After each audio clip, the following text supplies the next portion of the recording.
大家好，我是小白。今天我们来做一个美味的爆浆吐司。切片面包，把四边去掉。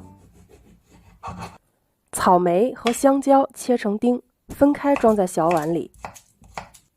加适量的酸奶，搅匀。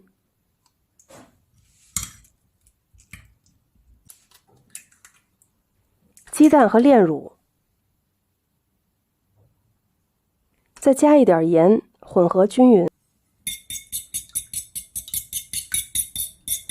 把刚才准备的酸奶水果放在面包中间，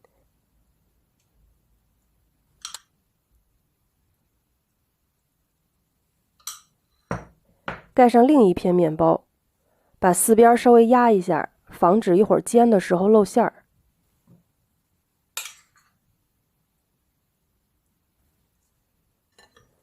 面包片裹上蛋液，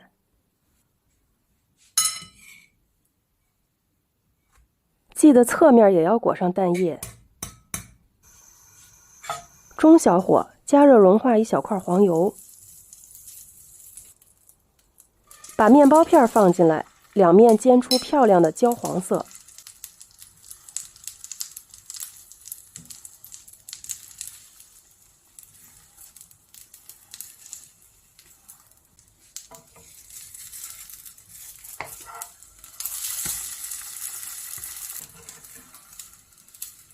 侧面也要立起来煎一下。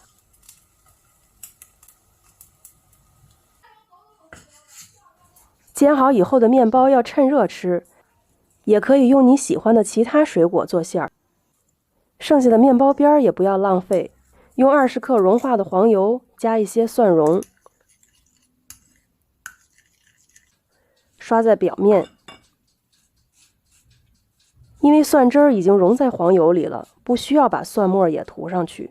均匀地铺在烤盘上，提前预热烤箱，150度烤5分钟。烤好的面包边吃起来非常酥脆，蒜香浓郁。今天就分享到这儿，我们下次见。如果你喜欢，别忘了订阅我的频道。